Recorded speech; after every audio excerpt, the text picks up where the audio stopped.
Welcome to Rider TV. You're with Cheryl Lee, that radio chick, and I'm really pleased to finally get these guys into the interview room. In fact, we're at the hallowed halls of the Gov at the moment, and I'd like to introduce you to 3/4 of Audio Rain.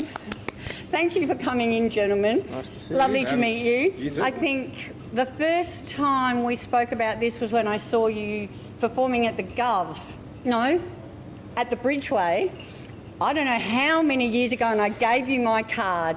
Wow. It won't happen overnight, but it will happen, and here we are. Yeah, I remember now. That was several days ago. Yeah, that's right. It does ring a bell. So you guys formed in 2011, so that's 13 years ago. That's more than a lot of marriages, so congratulations for that for We starters. bicker like an old married Thanks. couple. Yeah, like most bands, I reckon. Yeah. So perhaps you could introduce yourself and let us know your instrument of choice. My name's Jake. I'm lead vocals and rhythm guitarist. I'm Alec, lead guitar and a bit of kazoo. I'm Dieter, I play drums and sing a lot. And then we've got Ashley Lovett, who is on bass, who's not here today. That's right, yeah, he got caught up at work. Yep. In a way, it's on form. 3 out of 4 ain't bad. Yeah, I'm that's right. still happy. So we've got some lovely news to talk about, but I'd like to just go back perhaps a little bit before we go forward. So back in 2011, how did you likely lads all find each other and create this amazing band called Audio Rain? Well, I suppose 2011, back when it started, these guys actually weren't in it. It was just Audio Rain had begun with 3 other guys. And Actually, my cousin was the original drummer. He was with us for a little while. Then Dieter came in really early after that, which was what we heard about Dieter. I've asked him around the traps for, where's a good drummer, and he came with a great set of pipes on him too. So it was a no-brainer, and so Dieter joined the band. We put out our first EP in about 2015, was it, Alec? I don't know, I wasn't there for the first EP. No, I'll pass that though. But in 2014, 2015, we had a lineup change just to make the band it needs to be, and that's when Alec came in and Ash. We just advertised and for some auditions, and these guys, Alec and Ash, came through, and they fit the bill and The chops, rest is history. Off we go. Oh, well done. So, as you said, 2014, debut EP, Find Your Way, and that coincided with your first festival debut at the Big Day Out. Relatively short space of time, really, from 2011 to 2014, playing Big Day Out with Pearl Jam. That's right. Yes. No. It's pretty awesome. What a day. Wow. And I remember that day because it was like about 40 degrees, I reckon, and so hot, wasn't it? But it doesn't matter. Any amount of heat wasn't going to dampen, our spirits on playing the Big Day Out, and especially with Pearl Jam headlining. Wow. And the Deltones were there, and Ghost, and I think you played in front I of... think it was the Deltones. Deftones? The Deltones. So Damn. I think they've been dead for quite some time. Cut! And I think the Deftones were there, and Ghost, and in front of a crowd of 15,000. Yeah, it was awesome. It was. Yeah. It was a nice start to getting things rolling for, the rest of what happened and what is to come. So Exactly. And in 3 short years, that's pretty amazing. Congratulations. Well done. thank you. And then the full-length album came out, which led to you supporting Skillet Yep. and Pop Evil. Pop Evil and... We recently played Amaranth, but that Yeah. was after the new one. Yeah. We haven't dropped as well. So yeah. Kip Winger show at one stage. Kip Winger, as well. supported Kip Winger. Yeah, doing an the whole acoustic. Australian tour, wasn't it? It was here actually. It was Adelaide one. Oh, righto. Yeah, we got asked to do an acoustic set, and we said absolutely. So Awesome. and then Skillet again. Well, actually, we did score the full Australian support for Threshold, but then COVID hit and it got cancelled. COVID cancelled, damn it. And there's a couple of other things on the line, and COVID sort of ruined a lot. Yeah. So, COVID's ruined a lot for a lot of people. But you know what? You take that and you go, Am I going to let it crush me? Am I going to let it destroy us? No. You do relentless. So we Get relentless. wrote Relentless. That's right. Yeah, that's right. Make the most of it. And then had to film the video clip in a field because, 1.5 meters everybody. 1.5 meters from each other. The song Relentless was actually came about because of COVID. That was us, our sort of message to ourselves, saying, this is it.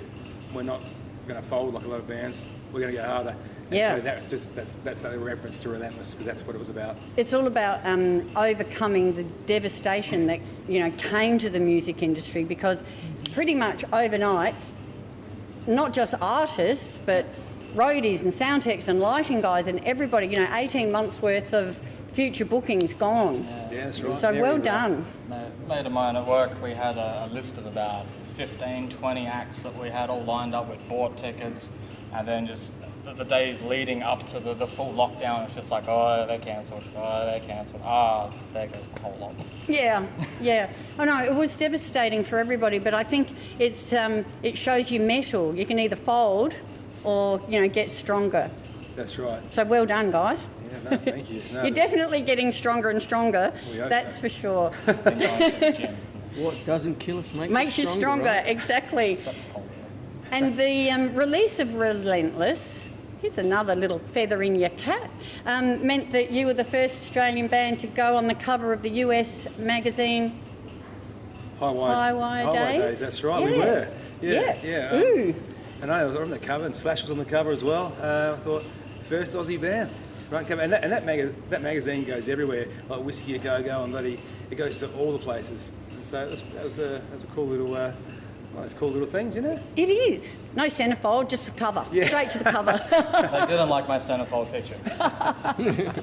Oh, no, that's great as well. And then getting closer to now, because I think you're on a bit of a trajectory. Would you agree? Yeah, we've got some plans. Yeah. We've got a bit of line we're looking at. So last year you signed with X Music. Yes. And released a great album, The Perfect Sea. Tell us all about the making of The Perfect Sea, and that also led to another cover, didn't it? It did, yes. Heavy Mag of... Oh, yeah, we've had right. yeah. Oh, look, another cover. Oh, then. We've been like Heavy Mag a few times as well. No, we've had some great support from media in general, would be the magazines and radio stations and TV, Hard Rock Show. They've been fantastic with us guys. But on Channel 44? Yes. Big shout to those guys as well. But yeah, no, the Perfect Sea was a long time coming, because obviously, I suppose through COVID and that, we had to, we're getting things happening, keeping things going, putting some videos out to get through, and then the Perfect Sea was the final. We were actually going to do an EP, I think, and then we decided, nah. It was the same as the first album was just going to be a 5-track EP, and then we wrote, another 5-6 songs. It's like, I guess we're doing an album. I think, oh, damn it, we've got an album. Well, the thing was, we had some interest in Europe and countries like Germany and that, but they were keen on a full album rather than just an EP, So that's what we did. Yeah. And the writing of the songs, is that someone's job? Is it a collaboration? How do you guys work? Depends, we bring riffs together. Alec will bring some riffs, I'll bring some riffs, and we just work on them. Sometimes, there'll be a lot of parts of the song there, and we'll just adapt and add it, or we'll build it together. Yeah, we usually workshop them in the rehearsal room. Yeah. Jake will write lyrics at home after we've sorted out some melodies and whatever. And that's a bit of a thing too, because a song can be however you want it to be, and it can be a million ways. So it's not always the melody same. and placement, there's a lot of thought that goes into it. So So there's no you don't necessarily have a methodology that you go with. Everybody brings their ideas and you create magic together. Yeah, that's right. Oh, you guys.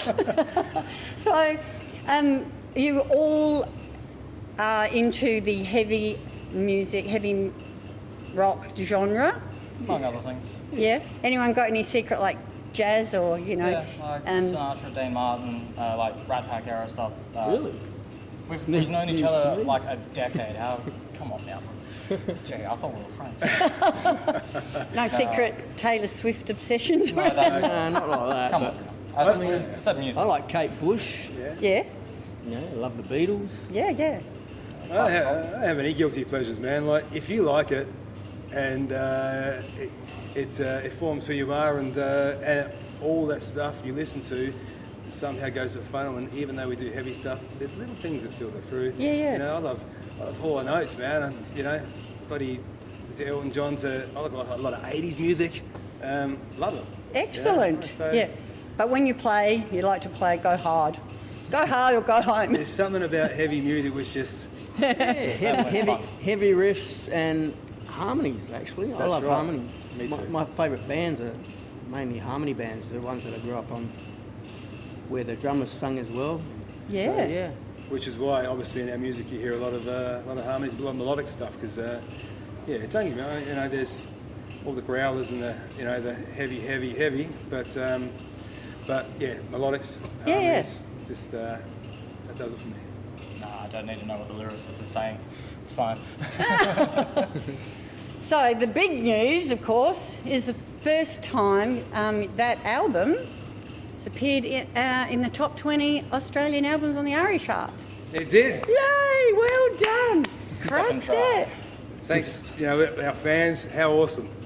Just yeah, a lot of hard work and a lot of support from everyone just to get these sold. And yeah, it was when we got the news, we hit number 15. It was like on our first week of release. That was incredible. So, Wow. yeah, I mean, we didn't get invited to the awards or anything, but you know. Not this year. We had our own award show. You know, cracked that bottle of gin. That was We good did, stuff. we did. That's right. The That's only right. gin that has actually not tasted like gin, and I was able to drink without, you know, being sad. Yeah, that's right. Well, good on you. I believe that this is just the very start. I would hope so. Yeah. Yeah, I believe you too. Good. No, Alrighty. I'm going to ask you, and touched on it a little bit about like your favourite artists and what have you, and inspirations. But I'm going to ask you, what's on your playlist at the moment? When you're in the car or whatever, and you can listen to whatever you want. What are you playing? What are you listening to? Well, it'll be a mix because some days I might be out, my daughter and listen to the 80s, or I'll be listening to Mammoth, Wolf Van Halen, and also listen to the release radars of my stuff and the heavy stuff, and see all the latest tracks that are coming out. Just the new songs and the hard rock new songs that come through as well. Doing your research. Yeah, just keep a pulse, see what's going on, you know. Yeah, so that's what I'm doing. Yeah. So quite eclectic, really. Yeah, all From over the 80s place. pop and bop to the heavy stuff. Yeah. Yeah, release radar for sure. At the moment, I think most recently I've been absolutely thrashing Opeth's new album. Yes, me too. Yeah, a good mix of prog and death metal, maybe more prog than death metal, but you know, it is what it is.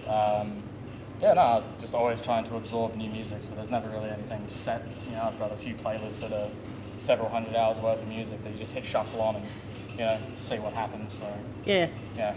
And some jazz? Yes, actually. Soundtrack to Whiplash. Probably the main jazz album. Righto.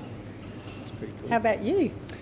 Well, could be anything from Dream Theater to Transatlantic to Nightwish to Amaranth. Or some old style stuff like The Sweet, Queen, yeah, all sorts. Yeah, nice. Also on Rider TV, we also like to ask you a really important question. What is the non-negotiable on your rider? What do you just have to have in the green room before the gig? I don't think we've ever been given that option before. No. Oh, you're on the ARIA charts now. You've got to, insist on a rider. We have to put that on the thing now. Now you've said that, you're going to come up with this list of... Yeah, just random stuff. But there's got to be beer, doesn't it? Like, Yeah, beer if at the nothing very else, like that's bottom line. Yep, Yeah. Band that's stuff. standard. 1,000 brown M&Ms to fill a Yeah, glass. no, you not know blue what I mean? ones. No. No brown. Nah, brown ones is fine. I'm not overly picky on the colours. We're not divas. Well, I Yet. do look forward to the day when I can, get some real beer, some German or Belgian beer, you know. I think you need to put your order He's fuzzy in. with his beers. Yeah, That sounds like shots fired. because Top it's trash bag. ARIA award you know, aria. Yep. Yeah. Oh, that's Yep. right. Yeah. You can up the ante now. All right. True. So you haven't got any like fancy cheeses and Don't eat. bottles of fancy red wine. You're pretty I'm easygoing. pretty sure a lot of the times when we get to the green room, it's just the stuff is already there, and I'm good with that. So. Yeah. Although we did have was it Streaky Sounds, and they. Oh, we were did loaded. the- Yeah, we did ask for one, and we got it. Yeah, they came out. Oh, They got like a yeah. little pad in there, like, all right, so just put your names and what drinks you want on here, and when you get back from the gig, it'll be in your room. And yeah, I had a bottle of Jägermeister. 4 fridges Nice. stocked. I was about as rock and roll as I got at the time. But Yeah. I think I'll be asking for a bottle of sheepdog. It's a little elixir I like. So, Yeah, I reckon. You can up the ante Yeah, now. okay. what's the really expensive shower? I need 1 bottle of Cristal and a glass made of ice. And a straw. A skull glass. Yeah, and then I won't even drink it. But All right. it's just because they did it. That's the main thing. How are we going for time, Mark? 16 minutes, 13 seconds. Oh, we've got plenty of time. Plenty of time. Yeah. All right. Now, did you guys have anything that you particularly would like me to ask you? Any topics that you would like to discuss? Because I've got a couple up my sleeve, but I thought I'll ask you first. You're the interviewer, I'm not. Yeah. Yeah. Good. Yeah, All right. What's coming up, or Yeah, we'll do that at the end. Okay, Yeah, yeah, we'll just go. you can ask about videos, or Yeah. All Our right. vinyl. I'm just going to ask a little bit I about didn't realise that tape got out on the internet. DNA, then videos, and then what's happening. Okay. And that would probably get us through. Yeah. So I just wanted to go back a little bit again, because I love asking artists this question. When did you discover that music was your thing, that it was your passion? Is it in your DNA? Are you from a musical family? Yeah, I've always loved music. Like from when I can remember. I remember my first favourite band being Kiss when I was 6, and I wanted to go to the concert in Adelaide, but my parents wouldn't take me because we lived far away. And I was like, yeah, it was just too much. Yeah, it was when I was 6. That's right. And yeah, we can't tell you, but yeah, all the way through, always just been into music. And I was, at school, I should be listening. I was drawing Eddie from Iron Maiden, and pictures in my class. So I got my dad used to be in an album club, vinyls, and they'd bring my vinyls would come in, and he'd keep it on the send back. So we're always playing records. First band at 14. As soon as I could get into a band, singing, played the drums, school musicals and stuff. So it was always going to be that way. And when did you find out the guitar was your thing? Well, I suppose it's just something you do when you like music. You just sort of always pick up an acoustic guitar and play here and there. Don't get me wrong, I'm still no bloody wild guitarist, but I do what I need to do, and it's it's fun. Everyone wants to, everyone fiddles around guitar. So, Yeah. But yeah, singing was the main thing. So I suppose once you got a dream, if you're really passionate about it, you're always gonna you're not gonna give it up, are you? So. Was there ever a plan B, or once you picked up that guitar and that mic, that was it? Oh, you had to have real jobs, and there's only a handful of a million of us that get to become super rock stars that can, even some of the big bands these days are, they're out and their names, but they're making just the same as a wage, same as anyone else in a normal job. So it's hard work being in a band. You don't do it for the money, you do it for the love. That's right, you're passionate. Yeah, and if you just happen to be that lucky one that gets a good break and starts to get a bit in, that's super cool. You listening, gods? Rock gods? So that's me. And Alec, when did you discover music was your thing? I couldn't tell the exact year, but I remember the exact song I heard when I figured it out. It was Mum and Dad used to have a cassette in the car, which is like super hit to the 60s. And I remember hearing Jumpin' Jack Flash, and I was like, The Stones? Yeah, 100%. Yep. And yeah, just remember hearing that and being like, yep, I can do that. Yep, that's me. And then I got an acoustic guitar in primary school around that time, and I didn't get my first electric guitar for a couple of years, but by that point, my brother had showed me things like Metallica, AC/DC, Iron Maiden, all those bits and pieces. I'm like, oh yeah, I can do this. This could be fun. And yeah, here we are. Awesome. I used to be able to play Smoke on the Water when I was a teenager. Yeah, I know, right? Bring in the guitar. Do you need me? Bring in the guitar. You need me? I can fill in. That could be the next cover we do. Dita, what about you? Well, Is yeah. it in your DNA? Yeah, my dad was a keyboard player. I remember he used to Not for the Deltones.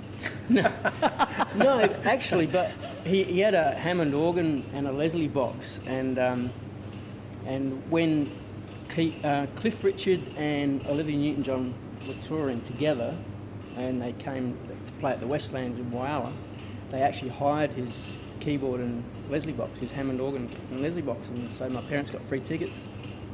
And yeah, I remember used to see him playing at festivals on Bennett Oval, or going the next day to pick up his gear from the venue in his big commie van with flowers on it. So you reckon you absorbed it via osmosis? Well, yeah, I guess. And then once I saw Sweet playing Ballroom Blitz on TV, and saw the drummer spinning his sticks and all that, like I was about 5 or something, I reckon, and said, that's what I want to do.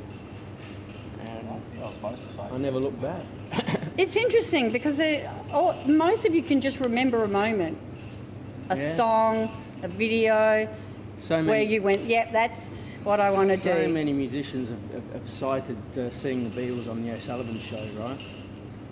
For me, it was, seeing Sweet on TV. Yeah.